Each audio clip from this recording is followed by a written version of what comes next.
বাংলাদেশের জন্য একটা সব সময়ের জন্য একটা হতাশার শব্দ হচ্ছে, একটা হতাশার টার্ম হচ্ছে ব্রেন ড্রেন।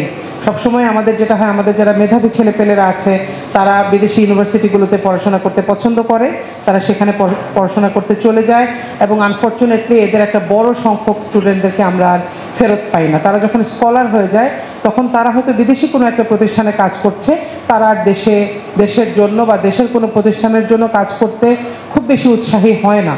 এটা ব্যতিক্রম আছে, কিন্তু জেনারেলি সাধারণভাবে এটাই হচ্ছে অরিজিনাল পিকচারটা। তো এইটাকে যদি আমরা চেঞ্জ করতে চাই, এটাকে যদি আমরা এই সিচুয়েশনটাকে যদি আমরা ইমপ্রুভ করতে চাই, আমাদের বিদেশি যারা প্রবাসী যারা মেধাবী জনশক্তি আছে তাদেরকে যদি আমরা আমাদের শিক্ষা ব্যবস্থায় এবং গবেষণায় আনতে চাই, এই জায়গায় আমাদের জন্য কিছু রোল মডেল আছে। যেমন চায়না এই কাজটা খুব সুন্দরভাবে করছে। চায়নার একটা খুবই বিখ্যাত একটা প্রজেক্টের নাম হচ্ছে 1000 ট্যালেন্টস প্রোগ্রাম। ওখানে তারা যেটা করে, তারা বিদেশে থাকা বিজ্ঞানীদের সাথে একটা সংযোগ স্থাপন করে এবং তাদের বিভিন্ন প্রজেক্ট হিসেবে তারা চাইনিজ বিভিন্ন লোকাল প্রজেক্টকে তারা তৈরি করে সেই গবেষকদের জন্য রেডি করে দেয়। ব্যাপারটা এরকম যে একজন সুপারভাইজার হয়তো পিএইচডির জন্য স্টুডেন্ট চাইছেন, চায়না তাদের স্টুডেন্টদেরকে কালেক্ট করে দেয় যে স্যার এই 10টা বাচ্চাকে আমরা দিলাম, এই প্রজেক্টে আপনার সাথে কাজ করবে। এতে করে যেটা হচ্ছে, চায়না একটা দেশ হিসেবে তারা তাদের লোকাল রিকোয়ারমেন্টসগুলোকে, লোকাল ফিল্ডগুলোকে একটু ফার্টাইল করতে পারছে, এবং অ্যাট দ্য সেম টাইম তারা একটা ফরেন এক্সপার্ট সাপোর্ট পাচ্ছে হায়ার এডুকেশনের জন্য। এগুলো আমাদের জন্য বড় একটা এক্সাম্পল হিসেবে কাজ করতে পারে। ভারতেও এই ধরনের বেশ কিছু সুন্দর এবং বিখ্যাত কিছু প্রজেক্ট আছে। এর মধ্যে একটা হচ্ছে ভাজরা, আরেকটা হচ্ছে জিয়ান ইনিশিয়েটিভ। এখানেও প্রবাসী ভারতীয় গবেষকরা বছরে কয়েক মাস করে ভারতে এসে থাকেন, তারা ওই রিসার্চগুলোকে সুপারভাইজ করেন, তারপরে আবার তারা তাদের কর্মক্ষেত্রে ফিরে যান।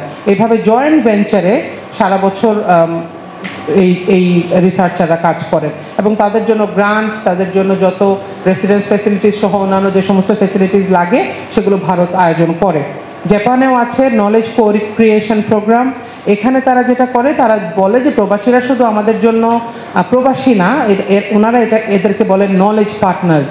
তাদেরকে জ্ঞানের পার্টনার হিসেবে তারা অ্যাকনলেজ করেন, এবং সেইভাবে অনেক সফিস্টিকেটেড প্রোগ্রাম ফ্যাসিলিটিস তাদের জন্য প্রোভাইড করেন। তো এই ইনিশিয়েটিভগুলো নিয়ে যদি আমরা আরেকটু ডিটেইলে গবেষণা করি, আরেকটু ডিটেইলে এগুলো নিয়ে কাজ করি, তাহলে দেখা যাবে ইনশাআল্লাহ আমরাও, আমাদের দেশেরও এখন আলহামদুলিল্লাহ প্রচুর ছেলেমেয়ে বাইরে গবেষণা করছে।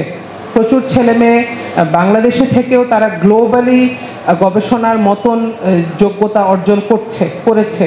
আমরা যদি এভাবে এই ধরনের মডেলগুলোকে কাজে লাগিয়ে বিদেশি গবেষকদেরকে বা প্রবাসী গবেষকদেরকে আমরা আমাদের বাংলাদেশের সত্যিকারভাবে শিক্ষা ব্যবস্থাকে, স্যার যে কথাগুলো বলছিলেন আমি খুব মনোযোগ দিয়ে শুনছিলাম, বাংলাদেশের প্রতিটা জায়গায় এখনও অনেক কাজ করার বিষয় আছে। যে স্যার একটা কথা খুব ইম্পর্টেন্ট বলেছেন যে বাংলাদেশের কারিকুলামটা এখনও গ্রেডেড না। একটা ক্লাস 2 এর বাচ্চা যখন ক্লাস 2 শেষ করছে, আমি যেহেতু নিজে সরাসরি শিক্ষার সাথে কাজ করছি, এডুকেশন ইনস্টিটিউশনে কাজ করছি, এটা আমার জন্য একটা অনেক বড় ফ্রাস্ট্রেশনের একটা বিষয় যে ক্লাস 2 এর একটা বাচ্চা যখন ক্লাস 2 শেষ করছে, সে এর পরে গিয়ে 3তে কোথায় গিয়ে শুরু করবে এটা বাচ্চা জানা তো দূরের কথা, টিচার নিজেও জানেন না যে আমার যে বাচ্চাটাকে আমি ক্লাস 3তে ম্যাথামেটিক্স পড়াচ্ছি তার এক্স্যাক্টলি 2 এর ম্যাথামেটিক্যাল নলেজটা কোথায় গিয়ে শেষ হয়েছিল, তার পরের জায়গাটাতে, পরের স্টেপটাতে আমি তাকে ধরছি কিনা। এই গ্রেডেশনের নলেজটা আমাদের দেশে শিক্ষকদেরই নাই। তো এই জন্য এই জায়গাতে বাংলাদেশের শিক্ষা ব্যবস্থাতে একেবারে রিয়েলিস্টিক এবং টেকসই এবং দ্বিপাক্ষিক যেই দেশের প্রবাসী গবেষকদের সাথে আমি কাজ করছি সেখানকার শিক্ষা ব্যবস্থাটা কীরকম এবং বিশ্বের অন্যান্য উন্নত দেশের শিক্ষা ব্যবস্থা কীরকম, এই ধরনের দ্বিপাক্ষিক গবেষণাগুলো আমাদের বেশি বেশি করে হওয়া দরকার। আমি একটা ফোরামের প্রস্তাব এরকমভাবে চিন্তা করেছি যে বাংলাদেশে যদি কখনো বাংলাদেশের প্রবাসী গবেষকদেরকে বা উন্নত বিশ্বের গবেষণাগুলোকে নিয়ে শিক্ষা ব্যবস্থা উন্নয়নের জন্য কাজ করে, সেটা এরকম একটা ফোরাম হতে পারে যে বাংলাদেশ গ্লোবাল রিসার্চ নেটওয়ার্ক, তারা একটা কেন্দ্রীয় একটা হাব করবে, একটা সেন্ট্রাল হাব থাকবে যেখানে প্রত্যেকটা সাবজেক্টের এই যাবৎ পৃথিবীতে কোন দেশে কোন ইউনিভার্সিটিতে কি কি গবেষণা হয়েছে সেই পেপারসগুলো, সেই ডেটাগুলো থাকবে, এবং সেখানে বাংলাদেশের লোকাল গবেষকরা ফরেন গবেষকরা সবাই যেখানে অ্যাক্সেস করতে পারবেন, একটা ডেটাবেস থাকবে এবং বিশ্ববিদ্যালয় ভিত্তিক একটা নড থাকতে পারে, যেখানে বিশ্ববিদ্যালয় পাইলট প্রজেক্ট হিসেবে হয়তো প্রাথমিকভাবে আমরা 5টা বিশ্ববিদ্যালয়কে সিলেক্ট করেছি যারা এই কাজগুলো শিক্ষার গবেষণায় কাজ করবে। সেখানে কিছু অ্যাফিলিয়েটেড প্রফেসর থাকতে পারে যারা বিদেশ থেকে আসবেন, হয়তো বছরে তারা 3 মাস তাদের সামার ভ্যাকেশন বা উইন্টার ভ্যাকেশন অথবা এই ধরনের কোনো ছুটিতে তারা এখানে কাজ করতে আসবেন। তাদেরকে আমরা ভিজিটিং ফেলো হিসেবে কাজে লাগাবো এবং তারা এই গবেষণাগুলোতে আমাদের দেশের স্টুডেন্টদেরকে, আমাদের দেশের এমার্জিং টিচারদেরকে অথবা গবেষকদেরকে সাপোর্ট করবেন। তারপরে আমাদের একটা প্রজেক্ট মডেল লাগবে কিভাবে কাজ করতে হবে।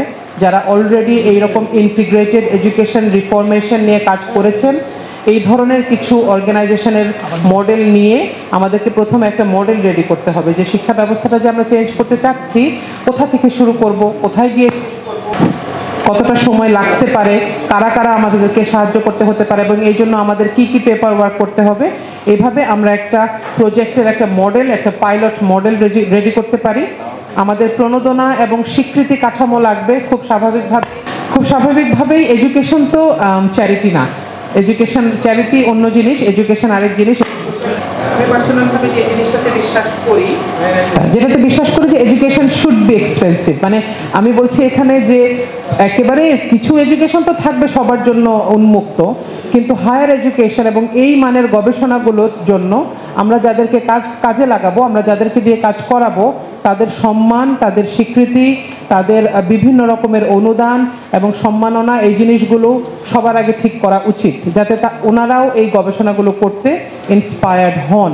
এটাকে ডায়াসপোরা স্কলার অ্যাওয়ার্ড বলা যেতে পারে বা যে কোনো সুন্দর একটা প্ল্যাটফর্মে তাদের জন্য কিছু স্বীকৃতির ব্যবস্থা করা।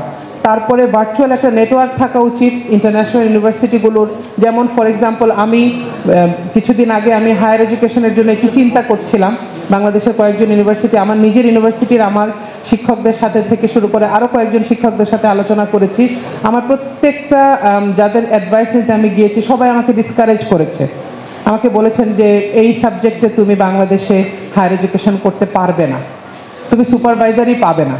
তো এই যে লিমিটেশনগুলো আমাদের আছে, এটা থেকে বের হওয়ার জন্য আমরা একটা ভার্চুয়াল নেটওয়ার্ক করতে পারি, ইন্টারন্যাশনাল ভার্চুয়াল নেটওয়ার্ক, যেখানে আমাদের দেশের ছেলেমেয়েরা চাইলেই আমি এই বিষয়ে পড়তে চাই, দেখি তো এখানে পৃথিবীর কোথায় কে এটাতে আগে পড়াশোনা করেছেন বা কার কি পেপারস আছে, এই ধরনের একটা Bangladesh versus rest of the world একটা সুন্দর গবেষণার প্ল্যাটফর্ম তৈরি হতে পারে, যেখানে আমাদের ফরেন প্রবাসীরা যারা ডায়াসপোরারা আছেন ওনারা আমাদেরকে হেল্প করবেন। এরপরে একটা পাইলট প্রকল্প করতে হবে, কয়েকটা ইউনিভার্সিটিকে নিয়ে করা উচিত, যাতে এটা সবার জন্য একটা প্রকাশনা এবং শিক্ষার্থী উন্নয়নের ব্যাপারে একটা মডেল তৈরি করা যায়, এটা বলেছি। এরপরে গবেষণা, বিভিন্ন গবেষণাকে এমনভাবে গবেষণাগুলোকে করাতে হবে যাতে সেই গবেষণাগুলো একসময় নলেজ উইদাউট বর্ডার এরকম একটা কনটেক্সট তৈরি করতে পারে আমাদের পরবর্তী জেনারেশনের জন্য, যাতে তারা উৎসাহিত হয়। তো এই আর কি মোটামুটি আমরা আসলে শিক্ষা ব্যবস্থা নিয়ে চিন্তা করা শুরু করলে বিভিন্ন কারণেই এবং বিভিন্নভাবেই আমাদের প্রবাসী যারা স্কলার আছেন তাদের সহযোগিতা আমাদের প্রয়োজন। আমরা অলরেডি এইগুলো নেওয়া শুরু হয়েছে। আমরা দেখেছি আমাদের গণ অভ্যুত্থানের পরে নতুন যে সরকার, অন্তর্বর্তীকালীন সরকারেও আমরা এরকম কয়েকজন বিদেশি ফরেন স্কলারকে পেয়েছি যারা প্রফেসর মোহাম্মদ ইউনূসের ডাকে এসেছেন, দেশে কাজ করছেন, দেশে এবং আন্তর্জাতিক জায়গায় বাংলাদেশের অবস্থানটাকে আরেকটু সুদৃঢ় করার জন্য তারা কাজ করে যাচ্ছেন, পলিসি দিয়ে কাজ করছেন, মেধা দিচ্ছেন, শ্রম দিচ্ছেন, সময় দিচ্ছেন।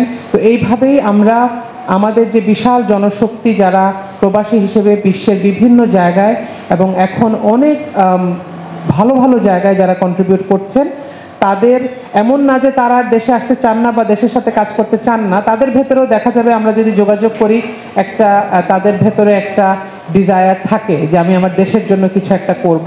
তো এই মানুষগুলোকে একত্র করে একটা প্ল্যাটফর্ম তৈরি করে আমরা আমাদের দেশের শিক্ষা ব্যবস্থা উন্নয়নের জন্য কাজ করতে পারি।